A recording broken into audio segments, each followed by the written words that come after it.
vision and impact, I mean, you've been in the music industry, you've been an entrepreneur, an engineer, a cultural curator. Yeah, yeah, You've worn many hats along this journey.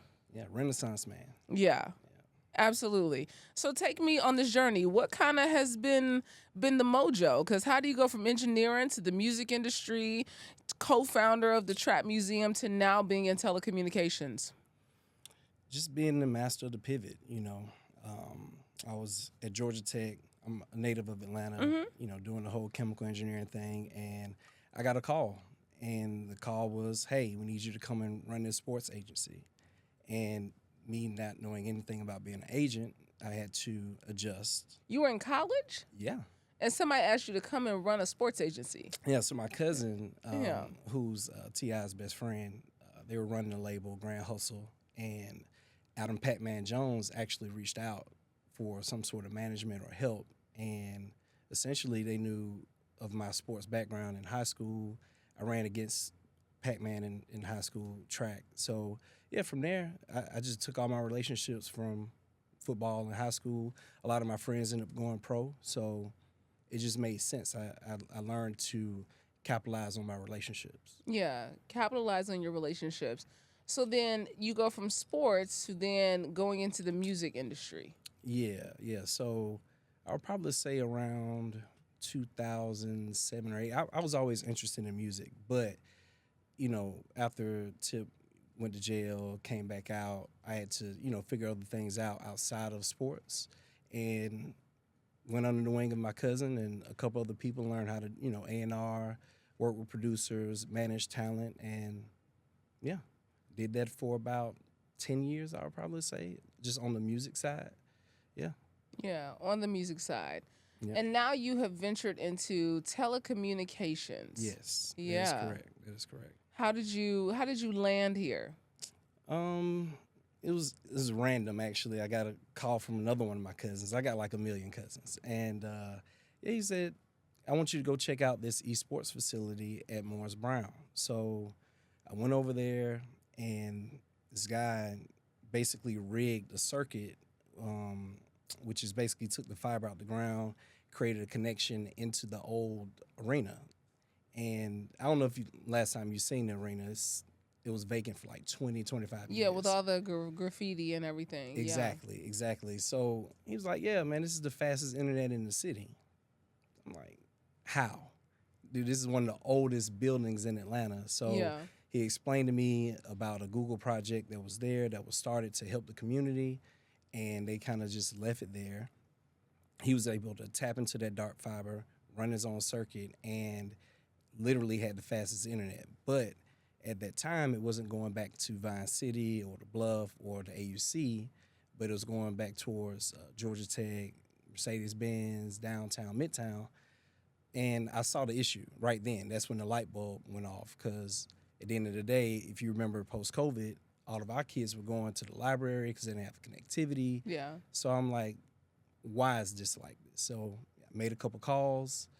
One of my business partners actually did the fiber infrastructure at Hartsfield, and he basically took me to class that day, how to get into telecom. Oh, okay. Yeah. So what is like the entry? Because he taught you how to get into it. We had this bruh man from the Fifth Flow internet connection that was happening. Yeah. You know, down at Morris Brown. So what was your entry? You got excited and then you said, "Let me go buy a telecom company"? Yeah. Really? Essentially, yeah. Okay. We just wanted to solve a problem. Yeah. At the end of the day, I've always, wanted to solve problems, bring opportunities back to the West Side, because that's where I'm from. And yeah, at the end of the day, I thought it would be great to kind of bridge that gap, because there's obviously, this whole digital divide going on. And yeah, that was it. Yeah. The digital divide. How are our communities, how are really Black communities being underserved when it comes to telecommunications? It's just limited access. I went to a HBCU before going to Georgia Tech. I went to Albany State University, and I saw that 80% of the HBCUs had no connectivity or limited connectivity. Yeah. So seeing that stat, I wanted to figure out a way how to connect everyone. and that's just been our mission from the beginning. And the previous administration had different funding mechanisms to go to rural and black and brown communities. So I wanted to tap into those funds and redirect it, because typically what happens, one of the big boys would take those funds and allocate it where they wanted to go. So this is federal funding that you're talking about? Yes. Okay. So Yes. government funding funds these projects for these communities to be able to have high-speed internet? Yeah, there was an infrastructure bill that was passed, but now there's a halt on a lot of the infrastructure money, so the BEAD funding. There was also another federal grant that was called the Affordable Connectivity Program, and that really got me involved, trying to take that subsidy for people that were on government assistance to give them access to internet. So that was another thing. I think they were getting like $30 a month on the internet bill. But yeah, they shut that down February of last year. Okay. Yeah. So you have this idea. Now, at the same time, you've also co-founded and launched the Trap Museum. So Yes. I'm trying to find, was there some connection between the two? Were you trying to marry the two together? No, even though we piloted our internet at the museum, so the museum has its own circuit. I think we see about 2,000 to 3,000 people a week, so we needed our own dedicated circuit for people to have connectivity. So Yeah. the POS systems and everything wouldn't shut down. And from there, like I said, it's in that same community. We're right off the Beltline in the Bluff, so I wanted to make sure if we could prove it here, we can prove it throughout this entire neighborhood. So I created a pilot by having a mobile data center that we popped up. I can't remember the name of the street, but yeah. Anyway, we had a mobile data center, and we had these nodes that surrounded Martin Luther King, all the way down to Joseph E. Laurie. And essentially, if you were in that area, you could receive internet from Culture Wireless. Okay, so what year?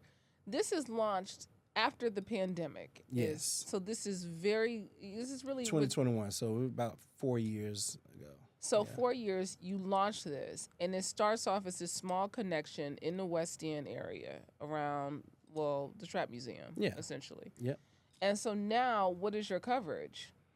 Oh, we're nationwide now, as far as wireless. So when you start talking about fiber infrastructure, we have a pilot that we did in Clayton County. So I think we cover about 3,000 homes right now in Clayton County.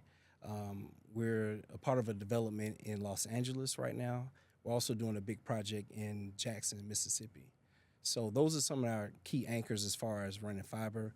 We're also a part of, like I said, some of those federal grants in southern Georgia, middle Georgia, just waiting for the government to, light it back up. Yeah.